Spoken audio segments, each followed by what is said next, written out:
Halo generasi penerus bangsa. Kenalkan kami dari GSM, Generasi Surplus Moral. Kami beranggotakan Ahdan Azizi dari jurusan akuntansi dan Alfa Bisri Alwi dari jurusan akuntansi. SDGs atau Sustainable Development Goals merupakan suatu agenda dunia yang terdiri dari 17 tujuan global yang ditetapkan oleh Perserikatan Bangsa-Bangsa.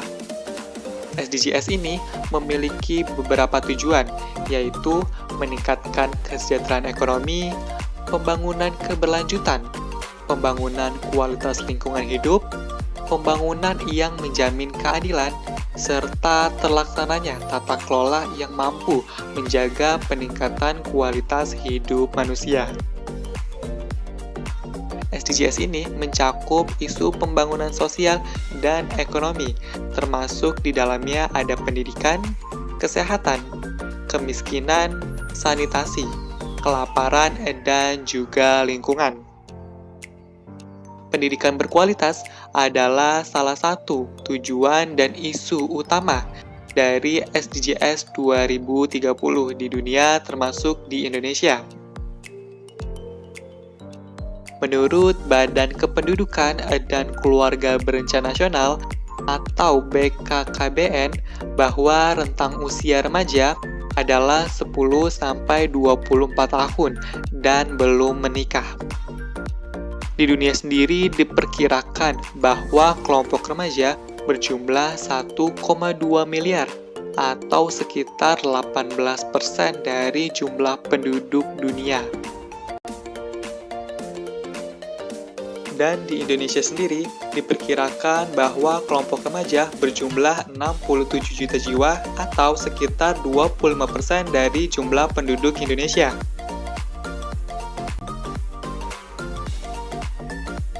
Nah, masa remaja ini merupakan periode terjadinya pertumbuhan dan perkembangan yang pesat baik secara fisik, psikologis, maupun intelektual.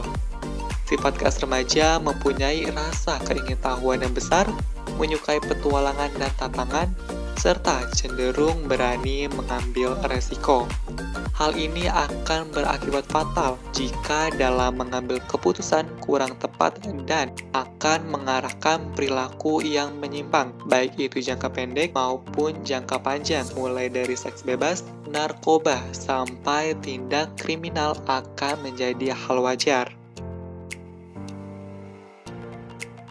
Hal ini dibuktikan dari data Badan Narkotika Nasional dan Lembaga Ilmu Pengetahuan Indonesia, bahwa menunjukkan 2,3 juta pelajar atau mahasiswa di Indonesia pernah mengonsumsi narkotika. Angka ini setara dengan 3,2% dari populasi kelompok tersebut. Kemudian pada Maret 2019, Sekretaris Direktoral Jenderal Kesehatan Masyarakat Kementerian Kesehatan mengungkapkan hasil survei mengenai akses pornografi pada anak-anak. Survei ini melibatkan 1.411 orang responden yang terdiri dari anak SMP dan SMA di daerah Jakarta Selatan dan Pandeglang, Banten. Data ini menunjukkan bahwa sekitar 97% anak SMP dan SMA kelas 1 dan kelas 2 telah mengakses konten pornografi. Hal ini sangat dikhawatirkan dan menjadi ancaman bagi Indonesia, bahwa remaja merupakan generasi penerus bangsa, aset penting negara yang harus senantiasa dibina dan diarahkan. Dari hal tersebut, mendorong kami Generasi Surplus Moral untuk menawarkan sebuah inovasi pemberdayaan moral pertama di Indonesia, yaitu bernama Generasi Surplus Moral. Inovasi ini merupakan pemberdayaan moral yang mengutamakan peningkatan soft skill dan juga hard skill para remaja yang menggunakan aplikasi ini yang dapat diakses di mana saja dan kapan saja. Selain itu juga, aplikasi ini memberikan informasi yang membuka wawasan para remaja Indonesia. Aplikasi ini juga memberikan wadah untuk para remaja yang ingin berkonsultasi mengenai masalah yang dideritanya, serta menjadi self-building para penggunanya. Dan nantinya akan ada konselor yang membantu.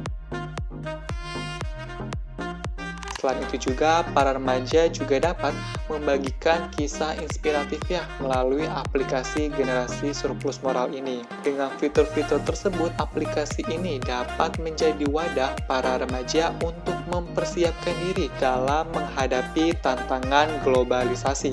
Generasi surplus moral ini merupakan startup pemberdayaan remaja berbasis entertainment art dan teknologi dengan sistem intensif training dan creative education.